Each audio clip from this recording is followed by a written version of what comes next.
শুধুমাত্র সাবেক কর্মকর্তা না, বর্তমানে যারা পুলিশ বাহিনীতে কর্মরত আছেন তাদের আমলনামাও আমাদের সামনে প্রকাশিত হবে। এবং সবচেয়ে গুরুত্বপূর্ণ বিষয় হচ্ছে যে রিপোর্টগুলো প্রকাশিত হচ্ছে এর সোর্স পুলিশ বাহিনীর ভেতরেই আছে।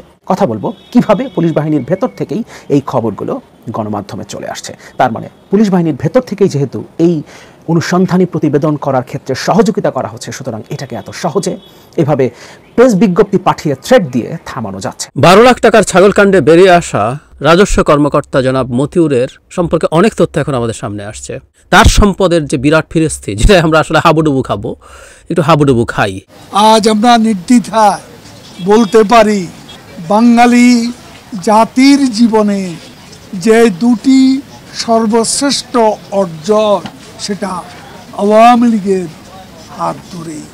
বঙ্গবন্ধু শেখ মুজিবুর রহমানের নেতৃত্বে সাপ আর ছাগল কাণ্ড নিয়ে বসে আছে সমগ্র বাংলাদেশের পত্র পত্রিকা, নিউজ পোর্টাল, অনলাইন অফলাইন, যেখানেই যাবেন সাপ আর ছাগল কাণ্ড। এবং এই সাপ আর ছাগল কাণ্ডের মধ্যে বাংলাদেশের মানুষকে নিমজ্জিত রেখে শেখ হাসিনা এবং মোদিজির যে গভীরতম পরিকল্পনা চলছে, সে নিয়ে বাংলাদেশের জনগণের কোনো হুঁশ নেই। আমি, আপনি, আপনারা ব্যস্ত ছাগল এবং সাপ নিয়ে। আসসালামু আলাইকুম দর্শক, গুরুত্বপূর্ণ একটি নিউজে আপনাদের সকলকে স্বাগতম। দর্শক, আজকের ভিডিওতে আপনাদের সামনে বেশ কয়েকটি গুরুত্বপূর্ণ ভিডিও ফুটেজ নিয়ে হাজির হয়েছি। এমনকি দর্শক, আমি আশা করছি আপনারা ভিডিও শুরুটা দেখেই বুঝতে পেরেছেন আজকের নিউজটা আপনাদের জন্য ঠিক কতটা গুরুত্বপূর্ণ হতে চলেছে এবং কতটা তথ্যবহুল হতে চলেছে। তাই বলবো দর্শক, যারা ভিডিওটি অন করেছেন তারা অবশ্যই নিউজটি না টেনে সম্পূর্ণ মনোযোগ সহকারে দেখবেন, তাহলেই এই বিষয়গুলোর গোমর জানতে পারবেন। তো দর্শক, আমি আর বেশি কথা বাড়াবো না, সরাসরি আপনাদের ভিডিও শুরুতে যেই ভিডিওগুলোর অংশবিশেষ দেখিয়ে শুরু করেছিলাম সেই ভিডিওগুলোর বিস্তারিত আলোচনা দেখাবো। তবে তার আগে বলি, যারা এখনও চ্যানেলটি সাবস্ক্রাইব করেননি সকলেই চ্যানেলটি সাবস্ক্রাইব করে পাশে থাকা বেল আইকনটি বাজিয়ে দিবেন। আর যারা ইতিমধ্যেই সাবস্ক্রাইব করে গেছেন তাদের সকলকে অসংখ্য ধন্যবাদ। তো চলুন একটি লাইক দিয়ে আমরা ধারাবাহিকভাবে সবগুলো ভিডিও দেখে আসি। আজ আমরা নির্দ্বিধায় বলতে পারি, বাঙালি জাতির জীবনে যে দুটি সর্বশ্রেষ্ঠ অর্জন, সেটা আওয়ামী লীগের হাত ধরেই। বঙ্গবন্ধু শেখ মুজিবুর রহমানের নেতৃত্বে সর্বকালের সর্বশ্রেষ্ঠ বাঙালি বঙ্গবন্ধু মুজিবের নেতৃত্বে আমাদের সর্বশ্রেষ্ঠ অর্জন স্বাধীনতা। আর বঙ্গবন্ধু কন্যা শেখ হাসিনা, দেশরত্ন প্রধানমন্ত্রী জননেত্রী শেখ হাসিনার হাতে আমাদের সর্বশ্রেষ্ঠ উন্নয়ন, এ দুটি 75 বছরে এসে একাকার হয়ে গেছে উন্নয়নে আর অর্জনে। বেনজির আসাদুজ্জামান মিয়ার মতো পুলিশের সাবেক কর্মকর্তাদের পর এবার পুলিশে কর্মরত ডিআইজি শিমুলের মতো আরেকজন ঊর্ধ্বতন কর্মকর্তা ডিআইজি জামিল হাসানও ফেঁসে যাচ্ছেন। দৈনিক ইত্তেফাক একটা অনুসন্ধানী প্রতিবেদন প্রকাশ করেছে ডিআইজি জামিল হাসানের বিপুল পরিমাণ অবৈধ সম্পদ নিয়ে, এবং এই ব্যাপারে দুর্নীতি দমন কমিশন জানিয়েছে তারা এই রিপোর্টকে আমলে নিয়ে শীঘ্রই তদন্ত শুরু করবে। ফলে পরিষ্কারভাবে বোঝা যাচ্ছে শুধুমাত্র সাবেক কর্মকর্তারা না, পুলিশের সাবেক কর্মকর্তারা না, বর্তমানে যারা পুলিশ বাহিনীতে কর্মরত আছেন তাদের আমলনামাও আস্তে আস্তে প্রকাশ পেতে শুরু করবে। সামনের দিনে আমরা হয়তো এরকম আরও বেশ কিছু আমলনামা দেখতে পাবো। যদিও পুলিশ অ্যাসোসিয়েশন একরকম থ্রেট দিয়েছে গণমাধ্যমকে এই ধরনের রিপোর্ট প্রকাশের ক্ষেত্রে, কিন্তু সেই থ্রেট কোনো কাজে আসছে না, সেটা আমরা বুঝতে পারছি। কারণ একই দিনে যেদিন এই খবরটা দৈনিক ইত্তেফাক প্রকাশ করেছে যে বাংলাদেশ পুলিশ অ্যাসোসিয়েশন গণমাধ্যমকে থ্রেট দিয়েছে এই ধরনের খবর প্রকাশের ক্ষেত্রে, সেই দিনই তারা ডিআইজি জামিল হাসানের বিপুল পরিমাণ অবৈধ সম্পদ নিয়ে একটা অনুসন্ধানী প্রতিবেদন প্রকাশ করেছে। সুতরাং আমরা বুঝতেই পারছি সামনের দিনে এই রিপোর্টগুলো আরও বেশি মাত্রায় আসতে থাকবে এবং শুধুমাত্র সাবেক কর্মকর্তা না, বর্তমানে যারা পুলিশ বাহিনীতে কর্মরত আছেন তাদের আমলনামাও আমাদের সামনে প্রকাশিত হবে। এবং সবচেয়ে গুরুত্বপূর্ণ বিষয় হচ্ছে যে রিপোর্টগুলো প্রকাশিত হচ্ছে এর সোর্স পুলিশ বাহিনীর ভেতরেই আছে। পুলিশ বাহিনীর ভেতর থেকেই এই খবরগুলো গণমাধ্যমের হাতে আসছে। কথা বলবো কিভাবে পুলিশ বাহিনীর ভেতর থেকেই এই খবরগুলো গণমাধ্যমে চলে আসছে। তার মানে পুলিশ বাহিনীর ভেতর থেকেই যেহেতু এই অনুসন্ধানী প্রতিবেদন করার ক্ষেত্রে সহযোগিতা করা হচ্ছে, সুতরাং এটাকে এত সহজে এভাবে প্রেস বিজ্ঞপ্তি পাঠিয়ে থ্রেট দিয়ে থামানো যাচ্ছে না। তার অবৈধ সম্পদ নিয়ে অনুসন্ধান শুরু করেছে দুদক এবং স্বাভাবিকভাবেই ডিআইজি জামিল হাসানও পার পেয়ে যাচ্ছেন না। তবে একটা বিষয়, এদের কোনো বিচার হবে না, এরা হয় দেশ থেকে পালিয়ে যাবেন এবং পালিয়ে যাবার আগে তাদের ব্যাংকে থাকা টাকা তারা তুলে নিয়ে যেতে পারবেন, তাদের যে জমি আছে, ফ্ল্যাট আছে, এগুলো বিক্রিও করে দিয়ে যেতে পারবেন, এতটুকু সময় তাদেরকে দেওয়া হবে। এবং এই ক্ষেত্রে সরকার তাদেরকে পৃষ্ঠপোষকতা দেবে। এবং স্বরাষ্ট্রমন্ত্রী যেভাবে এই অপরাধীদের, এই দুর্নীতিবাজদের পক্ষে অবস্থান নিয়েছেন, তাতে কোনোভাবেই আপনি এই দেশে এই সরকার ক্ষমতায় থাকাকালীন এদের বিচার হতে দেখবেন না। স্বরাষ্ট্রমন্ত্রী সেদিনও বলেছেন 2 পুলিশ কর্মকর্তার সম্পদ নিয়ে কথাবার্তা অনুমান নির্ভর। এরপর তিনি বলছেন যাদের বিরুদ্ধে অভিযোগ তাদের বক্তব্য আসার পরই বোঝা যাবে তিনি দুর্নীতি করেছেন কিনা। কাউকে যদি আপনি জিজ্ঞেস করেন আপনি দুর্নীতি করেছেন, সে স্বীকার করবে, আর সে যদি স্বীকার করে তাহলে এটা দুর্নীতি, আর সে যদি বলে না আমি দুর্নীতি করি নাই, তাহলে সেটা আর দুর্নীতি হিসেবে আপনি কাউন্ট করবেন না। এইটা কোনো কথা হইতে পারে? এটা কোনো কথা হইতে পারে? এবং স্বরাষ্ট্রমন্ত্রী সেই কথা বলছেন সবার সামনে। যাদের বিরুদ্ধে অভিযোগ তারা যদি স্বীকার করে, তারা যদি বলে আমরা দুর্নীতি করেছি, তাহলে এটা দুর্নীতি বলে কাউন্ট করা হবে, আদারওয়াইজ এটাকে দুর্নীতি বলে কাউন্ট করা হবে না। এবং স্বরাষ্ট্রমন্ত্রী পরিষ্কার বলে দিচ্ছেন 2 পুলিশ কর্মকর্তার সম্পদ নিয়ে অনুমান নির্ভর কথাবার্তা বলা হচ্ছে, অনুমান নির্ভর রিপোর্ট করা হচ্ছে। তাহলে দুর্নীতি দমন কমিশন যে বেনজিরের বিপুল পরিমাণ সম্পদ তার ব্যাংক অ্যাকাউন্ট ফ্রিজ করার, ক্রোক করার যে ঘোষণা দিল, যে নির্দেশ দিল, সেটা কি তাহলে অনুমান নির্ভর ছিল? একটা অনুমান নির্ভর তথ্যের ভিত্তিতে কি দুর্নীতি দমন কমিশন সেটা করতে পারে? তার মানে আসাদুজ্জামান খান কামাল স্বরাষ্ট্রমন্ত্রীর চেয়ারে বসে দুর্নীতি দমন কমিশনকে সত্যিকার অর্থে একটা মেসেজ দিতে চেয়েছেন যে সরকার তোমাদের এই কর্মকাণ্ডকে ভালোভাবে দেখছে না। সরকার মনে করে বেনজির যা করেছে, আসাদুজ্জামান মিয়া যা করেছে সেটা ঠিকই আছে। এমনকি বেনজিরের ব্যাপারে তিনি বলেছেন এখন পর্যন্ত কাগজপত্র যা আমাদের কাছে এসেছে তা ঠিকই আছে, কিছু ভুলভ্রান্তি থাকতে পারে, এবং সামান্য কিছু ভুলভ্রান্তির জন্য তো আপনি তার সম্পদ বাজেয়াপ্ত করতে পারেন না, আপনি তার ব্যাংক অ্যাকাউন্টগুলোকে ফ্রিজ করতে পারেন না। তার মানে দুর্নীতি দমন কমিশনের প্রতি একটা থ্রেট দিচ্ছেন। আপনি তিনি চ্যালেঞ্জ দিয়েছিলেন দুর্নীতি দমন কমিশনের যে কর্মকর্তারা তদন্ত করছেন, তদন্তকারী কর্মকর্তারা যদি কিছু প্রমাণ করতে পারেন তাহলে তখন দেখা যাবে, তখনও কোনো ব্যবস্থা নেওয়া হবে, মামলা হবে, বিচারের আওতায় আনা হবে, এ ধরনের কিছু তিনি বলেন নাই, তখন দেখা যাবে। তার মানে এটাও তদন্তকারী কর্মকর্তার প্রতি একটা চ্যালেঞ্জ। এবং এই চ্যালেঞ্জ দিচ্ছেন কে? স্বরাষ্ট্রমন্ত্রী, যার আন্ডারে পুলিশ বাহিনী, এবং এই পুলিশ বাহিনীর কর্মকর্তাদের নামে একের পর এক তাদের আমলনামা আমাদের সামনে আসছে। এবং আমরা জানি পরিষ্কারভাবেই আমরা বুঝতে পারি আসাদুজ্জামান খান কামালের কাছে এই তথ্যগুলো ছিল না, ব্যাপারটা তো সেরকম না। তিনি তাদেরকে পুরস্কৃত করেছেন, তাদেরকে শুদ্ধাচার পুরস্কার দিয়েছেন, সর্বোচ্চ পুলিশ পদক দিয়েছেন।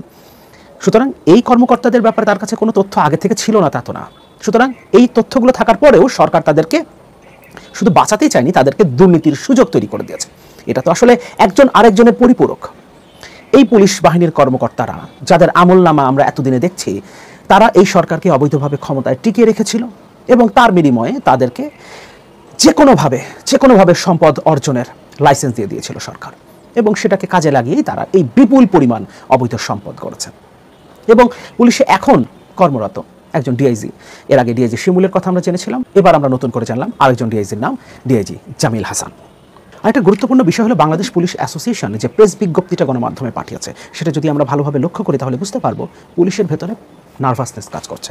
এবং যারা সাবেক হয়েছেন শুধু তারাই না, পুলিশে এখন যারা কর্মরত আছেন তারাও বেশ নার্ভাস, কখনকার আমলনামা গণমাধ্যমে প্রকাশিত হয়। এই কারণে গণমাধ্যমে প্রকাশের ক্ষেত্রে রেস্ট্রিক্ট করার চেষ্টা করছেন তারা, কিন্তু যদিও তাতে খুব একটা কাজ হবে বলে মনে হচ্ছে না, কারণ বড় কোনো শক্তি এর পেছনে কাজ করছে নিশ্চিতভাবেই আমরা সেটা বলতে পারি। কারণ এরকম কোনো শক্তি যদি পেছন থেকে কাজ না করতো তাহলে গণমাধ্যম একের পর এক এভাবে অনুসন্ধানী প্রতিবেদন প্রকাশ করতে পারতো না। আরেকটা গুরুত্বপূর্ণ বিষয় হচ্ছে বেনজিরের অবৈধ সম্পদের বিবরণ প্রথম কালের কণ্ঠে প্রকাশিত হয়েছিল, সেটা সরকারেরই 2 অলিগার্কের মধ্যে দ্বন্দ্ব থেকে প্রকাশিত হয়েছে। কিন্তু এরপরে যে রিপোর্টগুলো আসলো আসাদুজ্জামান মিয়ার ব্যাপারে মানব জমিনের প্রতিবেদন, কিংবা ডিআইজি জামিল হাসানের ব্যাপারে ইত্তেফাক অনুসন্ধানী একটা প্রতিবেদন প্রকাশ করলো, এর আগে ডিআইজি শিমুলের ব্যাপারেও গণমাধ্যমে রিপোর্ট প্রকাশিত হলো। এই রিপোর্টগুলো এত ফাস্ট প্রকাশিত হচ্ছে, অনুসন্ধানী প্রতিবেদনগুলো করা হচ্ছে এবং সেখানে সরাসরি অ্যাকিউজ করা হচ্ছে, তাতে বোঝা যাচ্ছে এটা এত সহজে এত অল্প দিনই আসলে হয়নি। দুটো ব্যাপার হতে পারে, কেউ তাদেরকে তথ্য দিচ্ছে, সরবরাহ করছে, কিংবা এই অনুসন্ধানী প্রতিবেদনগুলো তৈরির প্রচেষ্টা অনেক আগে থেকেই চলছিল, এখন আস্তে আস্তে সেগুলো প্রকাশিত হচ্ছে। দুটো ব্যাপারই হতে পারে। আরেকটা বিষয় যে ব্যাপারটা শুরুতে বলছিলাম, আমি এই ব্যাপারের উপর নিশ্চয়ই কথা বলবো, সরকারের ভেতরেই পুলিশ বাহিনীর ভেতর থেকেই এই তথ্যগুলো দেয়া হচ্ছে। অনেক গুরুত্বপূর্ণ তথ্য বাইরে চলে আসছে, গণমাধ্যমের কাছে আসছে, যার উপর ভিত্তি করে এই রিপোর্টগুলো প্রকাশ করতে পারছে গণমাধ্যমগুলো। সুতরাং পুলিশের ভেতরেই আসলে একটা চক্র আছে, একটা অংশ আছে যারা পুলিশের এই দুর্নীতিগুলোকে সামনে নিয়ে আসছে। ফলে সামনের দিনেও এই ধরনের আরও অনেক জামিল হাসান, আরও অনেক ডিআইজি শিমুল কিংবা সাবেক বেনজির আসাদুজ্জামান মিয়ারা আমাদের সামনে নগ্নভাবে উপস্থাপিত হবেন। সাপ আর ছাগল কাণ্ড নিয়ে বসে আছে সমগ্র বাংলাদেশের পত্র পত্রিকা, নিউজ পোর্টাল, অনলাইন অফলাইন যেখানেই যাবেন সাপ আর ছাগল কাণ্ড। এবং এই সাপ আর ছাগল কাণ্ডের মধ্যে বাংলাদেশের মানুষকে নিমজ্জিত রেখে শেখ হাসিনা এবং মোদিজির যে গভীরতম পরিকল্পনা চলছে সে নিয়ে বাংলাদেশের জনগণের কোনো হুঁশ নেই। আমি, আপনি, আপনারা ব্যস্ত ছাগল এবং সাপ নিয়ে। মজার বিষয় কি জানেন, আওয়ামী লীগের এই জাতীয় ইস্যুগুলো এত বেশি ইন্টারেস্টলি তারা এস্টাবলিশ করতে চায়, ভালোবাসে, তারা আল্লাহর পক্ষ থেকে এগুলোকে কামনা করে যে প্রতিদিনই এরকম কিছু ইস্যু দাও যে ইস্যুগুলো দিয়ে জনগণকে আমরা বিভোর রাখবো, মানে ঘুমিয়ে রাখবে আপনাকে, আপনি আরাম আয়েসে থাকবেন, আপনি ঘুমাবেন, আপনি ওদেরকে নিয়ে কথা বলবেন না, ওরা কি গোপন চুক্তি করলো কি করলো না সে নিয়ে জনগণ যাতে কথা বলতে না পারে, সেজন্য ইস্যুর পরে ইস্যু আসবে, কিন্তু আসল ইস্যু জনগণের সামনে প্রকাশিত হবে না। আমরা যখন কথা বলছি বাংলাদেশের ছাগল কাণ্ড কিংবা কি বলে আমাদের এই সাপ কাণ্ড নিয়ে, এটা কোনো মানে আন্তর্জাতিক বড় বিশাল কোনো ইস্যু না, আমাদেরকে আনন্দ দেওয়ার মতো, মজা দেওয়ার মতো, কষ্ট দেওয়ার মতো ছোটখাটো ইস্যু, এগুলো নিয়ে আমরা পড়ে আছি। কিন্তু শেখ হাসিনা মোদিজি এই মুহূর্তে মাত্র শপথ গ্রহণের কয়দিন, মাত্র 2 সপ্তাহের মধ্যে, 20 দিনের কম সময়ের মধ্যে আবার মিলিত হলেন বাংলাদেশের শেখ হাসিনা এবং ভারতের প্রধানমন্ত্রী নরেন্দ্র মোদী। কেন মিলিত হলেন, কি কারণে মিলিত হলেন? এই সমগ্র বাংলাদেশটাকে আজ একটা করিডোর বানানোর পরিকল্পনা চলছে। আমি প্রায় বলেছি, একটা করিডোর কখনো একদিনে এস্টাবলিশড হয় না। এই করিডোর এস্টাবলিশ করার জন্য যা যা দরকার সবকিছু ফন্দি ফিকির দীর্ঘদিন পর্যন্ত এই ভারতের রাষ্ট্রটি আমাদের দেশের জন্য করে যাচ্ছে। আপনারা জানেন, এই দেশের আপনি যখন আমার দেশের পোর্ট ব্যবহার করতে পারবেন, আপনি যখন আমার দেশের রাস্তা ব্যবহার করতে পারবেন, আপনি যখন আমার দেশের রেল লাইন ব্যবহার করতে পারবেন, আপনি যখন একটা সময় আমার দেশের নৌপথ ব্যবহার করতে জানবেন, তার মানে কি দাঁড়ালো? বিমান, নৌ, রেল, রাস্তা, ট্রেন, দ্যাট মিনস আপনি আমার রাষ্ট্রের মধ্য থেকে প্রতিনিয়ত আপনি আপনার সংস্কৃতি, আপনি আপনার ব্যবসা বাণিজ্য, আপনি আপনার লোকজন, আপনি আপনার কর্ম পরিকল্পনা, আপনি আপনার রাজনীতি, সমাজনীতি সব নিয়ন্ত্রণ করতে, পরিবহন করতে পারছেন উইথ পারমিশন। আজ সেটাই চলছে। কয়েকদিনের মধ্যে দেখবেন বাংলাদেশের রেল লাইন নির্মাণ হচ্ছে ভারতের স্বার্থে। ভারত তার পরিকল্পনার অংশ হিসেবে এই রেল লাইনে তার নিজের স্বার্থেই সবকিছু করবে। আর আপনাকে কি ঘোষণা দিবে? ই ভিসার প্যাকেজ ঘোষণা দিবে, আপনাকে ওই দেশে একটু অবাধে ঢুকতে বের হওয়ার সুযোগ করে দিবে, রাজনীতিবিদদেরকে একটু স্পেশাল দাওয়াত দিয়ে মাথার মগজ ধোলাই করে আপনাকে একটু ভালো খাবার দিয়ে, ভালো পয়সা দিয়ে, সস্তায় দালাল নিয়োগ করে আপনাকে আবার দেশে পাঠাবে। দেখেছেন তো এই দেশে যখন সেই মঈন ফখরুদ্দিনদের 1-11 এসেছে, কাদের পরিকল্পনা এসেছে? এই মঈনকে ঘোড়া উপহার কোন রাষ্ট্রটি তখন দিয়েছিল? একবার রিয়ালাইজ করেন, কি এমন প্রয়োজনীয়তার ঘোড়া উপহার সেই মঈন পায়? এর কারণটা কি? এর কারণ হচ্ছে এই যে মগজ ধোলাই করে পাঠিয়েছে, সেই মগজ ধোলাইতে আজ পর্যন্ত 24 সাল পর্যন্ত, 2007 পর আজ পর্যন্ত এই 24 সাল পর্যন্ত ক্ষমতায় তাদেরই সরকার। অতএব এই দেশকে একটি ধূম্রজালের মধ্যে নিমজ্জিত রেখে প্রতিনিয়ত এই সরকার এবং পার্শ্ববর্তী দেশটি তারা তাদের কার্যক্রম অব্যাহত রাখছে। কিন্তু এই দেশের মূল যে তালিকা শক্তি, মূল যে সমস্যা, সে নিয়ে আমরা কথা বলছি না। আমাদের মূল সমস্যা এই অবৈধ ফ্যাসিস্ট শেখ হাসিনা সরকার। আমাদের মূল সমস্যা এই পরিবারের হাত থেকে বাংলার মানুষের গণতন্ত্র রক্ষা করা। কিন্তু সে নিয়ে আমাদের কতটুকু ভিডিও, কার্যক্রম, প্রচার রয়েছে বন্ধুরা আমার।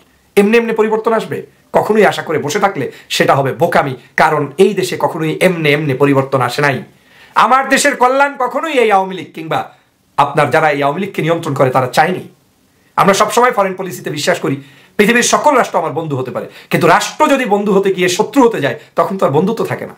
দর্শক, আমি আশা করছি আপনারা সকলেই অত্যন্ত মনোযোগ সহকারে সবগুলো ভিডিওই দেখেছেন। এমনকি দর্শক, যদি এই ভিডিওগুলো সম্পর্কে আপনাদের কোনো মতামত থেকে থাকে তাহলে তো অবশ্যই জানাবেন। দর্শক, নিউজটি শেষ করছি এখানেই, ফিরছি পরবর্তী নিউজে নতুন কোনো টপিকে। আল্লাহ হাফেজ।